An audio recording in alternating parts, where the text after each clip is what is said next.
Science Podcast. My name is Tyler Bublitz, and welcome back to the 19th Sunday after Pentecost for the week of September 29th, 2024. I'm excited to have you here. I'm excited to dig into this week's podcast, and I am excited to be going through the text this week. Honestly, I think the tie-ins that we have for this week, I think, are very interesting. I think are very relatable, and I think it's one of these discussions and topics, especially being a United States resident, but I think even a world resident right now. There are issues and topics that sometimes have become difficult to talk about.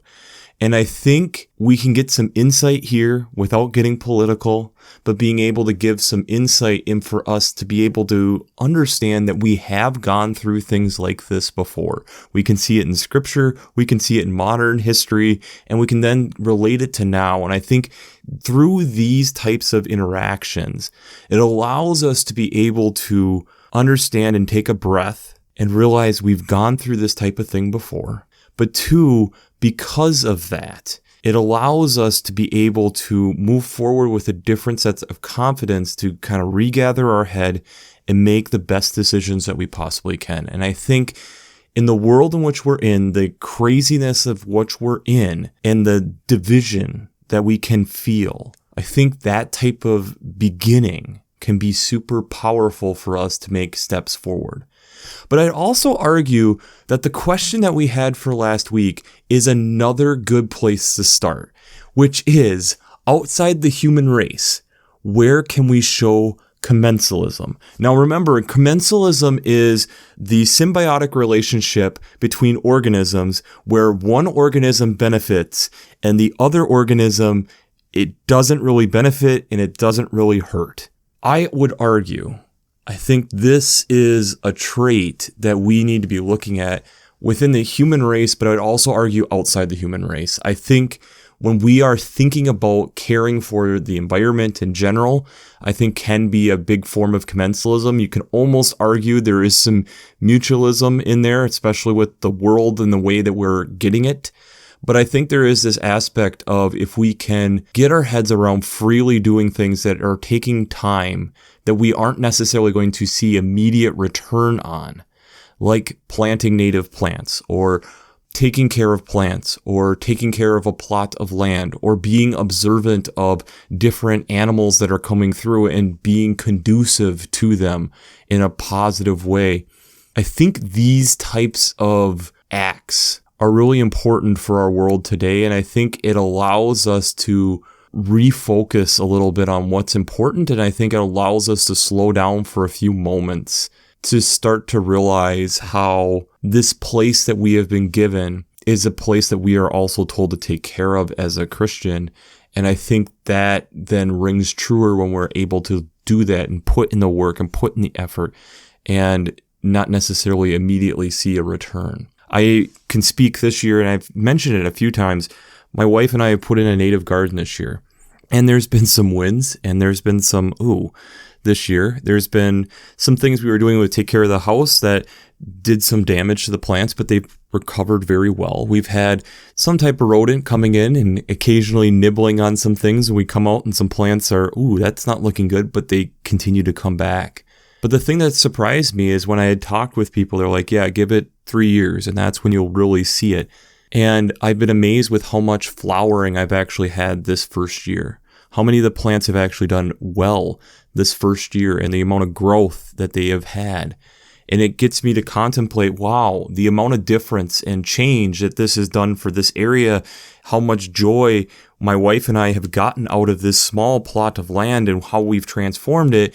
And yet I can also see for these plants, this is home. These are native plants. This is where we're meant to be. And let us be able to show that off. And the amount of insects and birds and different things that we've noticed around that area has increased tremendously. And so it's been a beautiful gift for us to be able to watch. But let's just jump into it here. One of our Old Testament texts this week is out of the book of Esther, chapter 7, verses 1 to 6, 9 and 10, and then skips to chapter 9, verses 20 through 22. They are dropping us in the middle of this amazing story of Esther, and we get some really interesting moments here. We have to do some quick backstory. Esther is part of the tribe of Israel.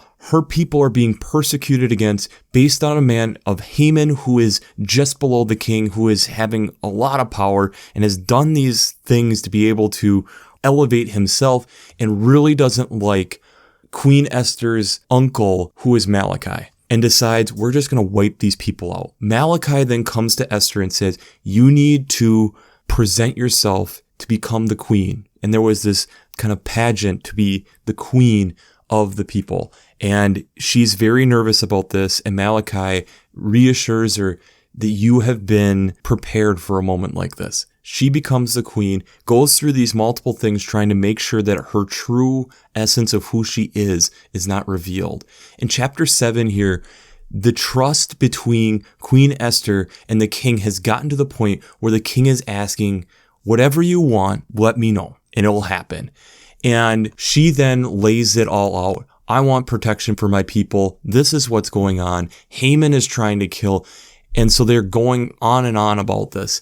And the king then is angered at Haman. And that's where when we skip to chapter 9, the gallows that were meant for Malachi are now being suggested on this is going to be for Haman. And this relieves the Jews to be able to live freely in the land. The psalm that goes with that is Psalm 124, all 8 verses of it. And this relates then to the Esther story on how the people of Israel then have been set free, that the Lord continues to be there to help guide them through their enemies. And when things come as we even get in verse 5, the raging waters, the Lord continues to be there and help guide and helps make sure that his people are taken care of. The other alternative Old Testament text this week is out of Numbers chapter 11, verses 4 to 6, 10 through 16, and 24 through 29. I would argue that this is worth a read of the whole chapter because it's kind of interesting because there are some unique moments where we get even Moses upset with God. But I digress. The people of Israel have been wandering around in the desert and have gotten to the point where they've basically done a big circle and are really not that far from Egypt. And as we have learned multiple times with the people of Israel wandering out in the desert, they're complaining. And they're reminiscing about the time in Egypt and kind of exaggerating what it was like, that there was abundant food and we just the meat. They keep talking about, we just need meat. And yes, they've been getting manna, but they're getting sick of it. And we even get to points here where Moses is trying to keep the clear head. God is even at moments upset with the people. Moses trying to keep the clear head, and even Moses snaps. And unfortunately, in these texts, we don't get to see that. But they bring out the elders, they're going through all this, and God finally just says, enough. You guys are wanting meat, I'll give you meat, and I'm going to give it up to your nose, basically. They get so much meat where it's beyond what they can consume that they have received. It's this addition that God is not just going to go out and let us starve and just abandon us, that God is with us and God will continue to be there with us. And it will be in God's timing. It's not necessarily in our timing. And sometimes we have to be patient on the Lord instead of us just sitting there and complaining about it. The psalm that goes with that is Psalm 19, verses 7 through 14. This then is playing into that idea of the law of the Lord and recognizing that as we are waiting on the precepts of the Lord, as we are recognizing the Lord, He is continuing to be with us, He is continuing to guide with us, and it will continue to steer us in the direction in which we need to be. And as we meditate on that, we will recognize it. And that's where a lot of different faith traditions would recognize verse 14 here. Let the words of my mouth and the meditations of my heart be acceptable to you, O Lord, my rock and my redeemer. The very common verse that we hear throughout different church circles. The New Testament or epistle text this week is from James chapter 5, verses 13 to 20. This then is talking about as we are praying and as we are going through, we have to recognize that God is still there. Are we going through suffering? We should pray. Are you cheerful? We should sing songs of praise. Are you sick? You should be talking to the elders so that you can be praying about it. This idea of whatever we're going through in life, that this is a time and a way for us to be able to connect with God, that we should be able to connect and lay these things out in front of God and recognize that God is not going to leave us and abandon us in those times. The gospel text this week is out of Mark chapter 9, verses 38 through 50. So we're jumping ahead a little bit here in the text compared to last week. But we have where one of the disciples, John, reaches out to Jesus and says, "Teacher, we saw someone casting out demons in your name, and we tried to stop him because he was not following us." Jesus then responds with, "Don't do this. You do not need to stop them. If they're doing it in my name, the evil will respond. And whoever is not against us is for us." And so then we get into this discussion on sin and whatever is causing you to sin, to cut it off. We get the whole millstone being put over your neck and thrown into the sea, which would have been huge for like grinding up grains. It would have been extremely heavy, putting that on and throwing you into the sea. And if it's causing you to sin, to cut it off, that we are supposed to be the salt of the earth. And if we've lost our salt, what have we done? But it's kind of this whole beginning of the message of this isn't just going to be our little nuclear group. This is going to be the beginnings of, as my word is stirring within people, that they are going to be continuing to go out in my name to be able to spread this far and wide, long and much further than what we are able to do in a single lifetime. So before we jump into how faith and science come together this week, we have to do a shameless plug for Working Preacher. If you haven't checked out Working Preacher, I'd highly recommend it. Between their Sermon Braveways podcasts, their commentaries, their discussions, since I'm not an ordained minister, I use them on a weekly basis to help give me some different ideas, direction. Having just some great commentaries and discussions over there are amazing, and it's really helpful to be able to help guide and give you some different ideas and concepts for this podcast week after week. So if you haven't checked out workingpreacher.org, I'd highly recommend it. I'd also highly recommend checking out the Revised Common Lectionary coming from Vanderbilt's Divinity Library. I really enjoy how they lay out the text week to week, and they've revised it recently, and I really like how they lay it out. It's a lot better now, in my opinion, along with the art, the hymns, liturgical colors, even daily devotions. This is a great resource to help prepare you, whether you're going to be in front of the congregation or sitting in the pews, to make sure that you are prepared for worship week after week. And isn't that what this podcast is all about? So if you haven't checked out the Revised Common Lectionary coming from Vanderbilt's Divinity Library, I'd highly recommend that. Finally, I'd also highly recommend checking out the Green Blades Preaching Roundtable and the Green Blades Rising publication. This is either a weekly reflection or a monthly newsletter that goes through ecological echoes, implications, and urgencies to bring into your weekly preaching, along with different ideas on how to be able to look at different sustainability ideas to be able to bring into your preaching and just how you're interacting in the world in general. So if that sounds interesting and you enjoy listening to this podcast week after week, I'd also highly recommend checking that out. That'll be the first link down in the show notes.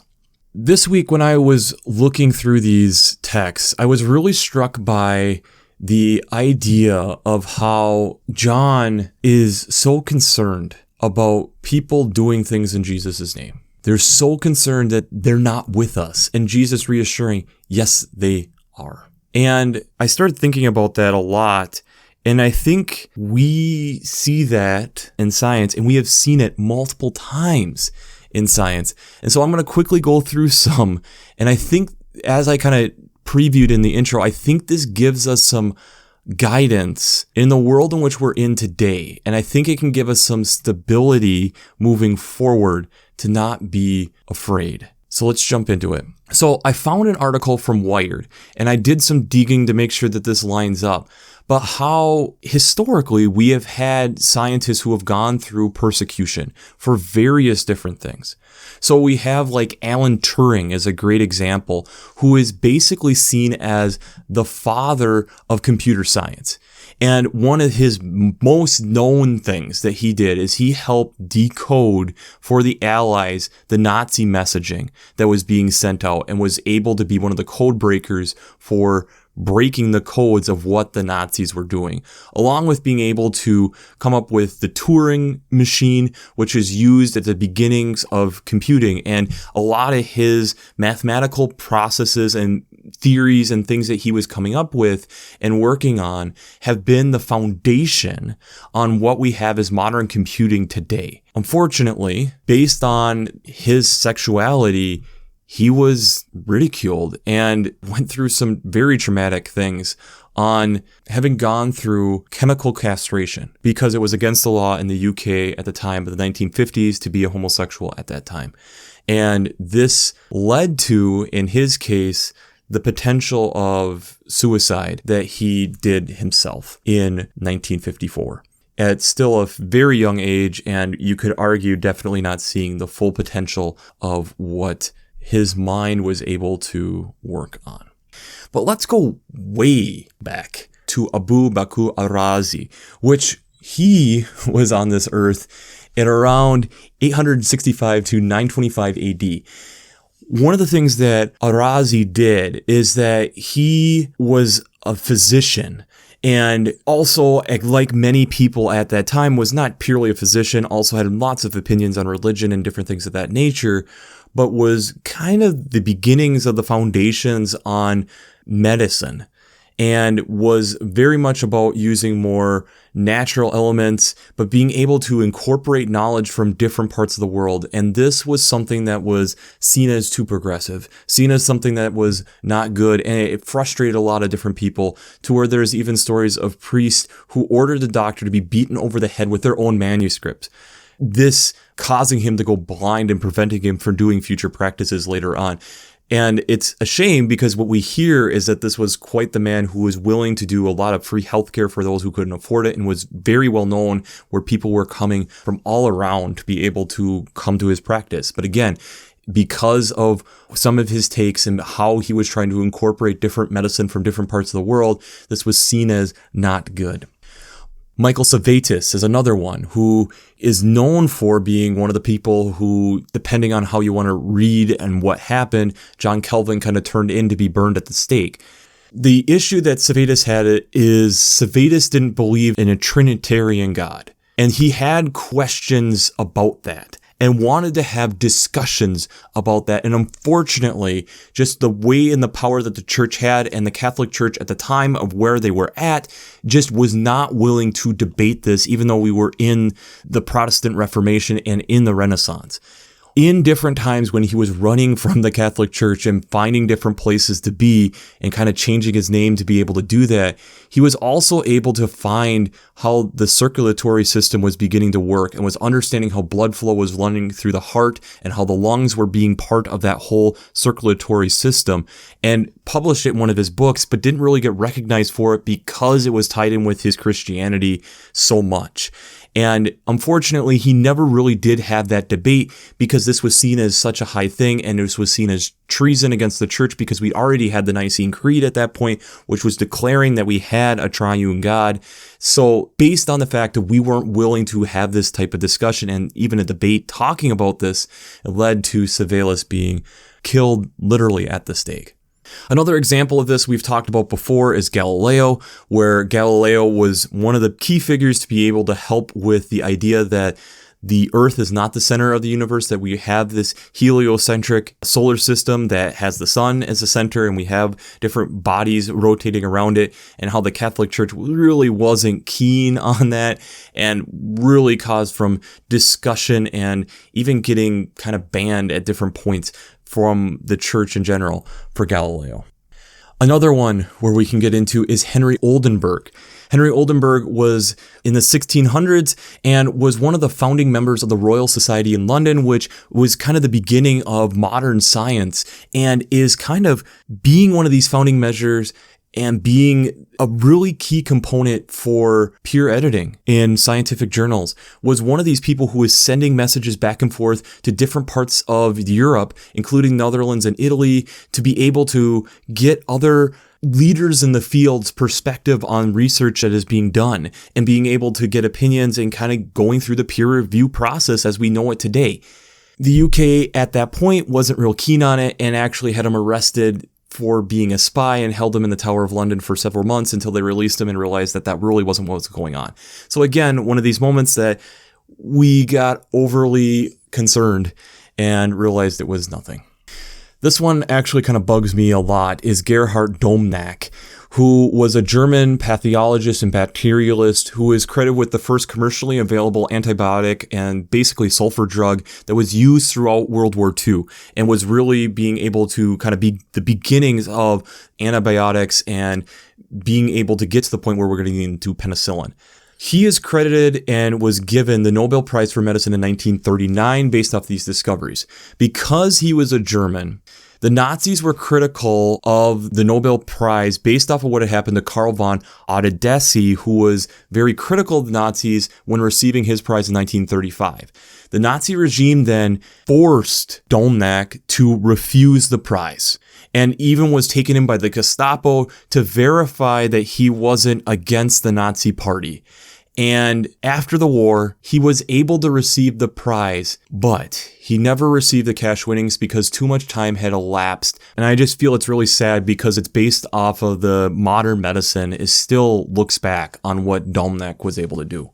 And finally, another one would be Albert Einstein in and of himself. Einstein trying to be a pacifist, but the German Nazi regime at that point, based off of what Einstein had done and that he was a non-practicing Jew, was being investigated, preventing him from being in leadership roles within colleges and being able to teach, forcing him to move, forcing him to kind of put aside some of his pacifism, which he kind of jockeyed back and forth even at the end of his life on whether or not he really agreed with it, even when he had to write the letter to Roosevelt about saying, we need to get into this research because the Germans are moving on this. It's sad that Einstein had to go into these moral debates, and it disrupted a lot of his own research to be able to do that.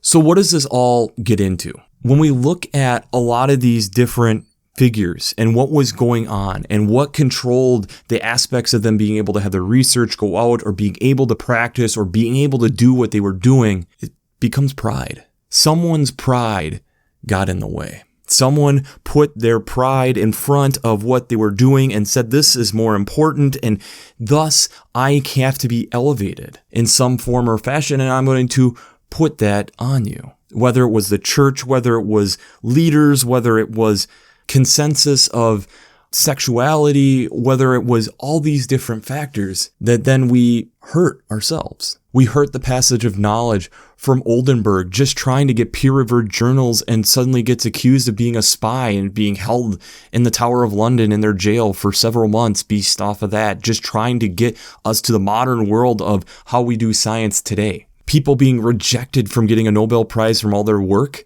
because they happen to be in Germany at the time, and the Germans are concerned that they're potentially going to have people who are in a public forum speaking out against them. I think Jesus has the opportunity when John is approaching him to have pride and say, I am the only one who does this. And instead, Jesus really shows that no, this is something that's going to go beyond this little circle of what we have of just us disciples. And as long as they are acknowledging who is doing this, I'm fine with it. It's the moment that they start getting consumed with themselves that's when there's a problem. That's what we see in the Esther story. Haman is so consumed with trying to place Haman's self so high up within the government, it ends up killing him because his pride gets in the way. If you look at the people of Israel wandering around in the desert, what is going on? Their pride gets in the way that they forget what has happened. They forget the travesties and how difficult things were actually in Egypt. And if we just had meat, and then God says, fine, I will do that. Now what? I am living out and doing what I was telling you I would do. When are you just going to trust? And that gets into the James text of whatever we are going through, continuing to trust, pray, be in that communication, and recognize that God is going to deliver us through whatever the circumstances. And sometimes it might not be the way that you would want, but yet it's still going to happen. That God is still not forgetting you, is going to continue to be there with you. I think when I look at Galileo and Turning and Einstein and all these different figures that we've talked about today, I don't think they, in their head, were thinking this is the way that it's going to go. Savalas wanted a debate to talk about these things because he was seeing it just differently. That's all it was. He wanted to have a discussion about how he was understanding faith. And yet that didn't happen. And what happened because of that? We totally miss his own works within the circulatory system. Why? Because many of them were burned at the stake with him. A few surviving copies, and they were held and cared for, and they couldn't get out because they were afraid to share that. We are told we are people to not be afraid, and I think that also means we need to be a people that don't get so haughty, don't get so prideful, don't get so consumed with the self that we get afraid. The world in which we're in, I think a lot of us can agree, no matter where you're at, there's a lot of figures who have gotten consumed with themselves, various places around the world. We then, as part of who we are as Christians, need to show that message of the opposite, of the care, of not necessarily having this pride that follows us. Being able to, tying in the last week, freely give and not expect anything in return that's going to benefit others. Recognize that there's going to be things that go on that go way beyond what we ever expect. When I, almost 3 years ago, put this podcast truly online, initially this podcast was just emailed out and it was safe. And there was excuses that I came up with, the things that I wanted to re-edit, things I wanted to touch up, and a lot of it was fear. And I think of a lot of pride is another way of having fear. The disciples are afraid they're not going to be special if other people are doing this. And they're enjoying probably the attention, and we have to remember they're young teenagers. They're trying to figure out who they are in the world. So they're probably enjoying this attention, enjoying being in the inner circle, and getting probably some pride along the way. I think we as a world have to keep our pride in check and work on that. And I think that's something that we're trying to figure out now. And I don't think it's an easy process, and I don't think it's something that can quickly be done. But I'd really like to hear your opinions on it. So the question for this week is, how do you keep your pride in check?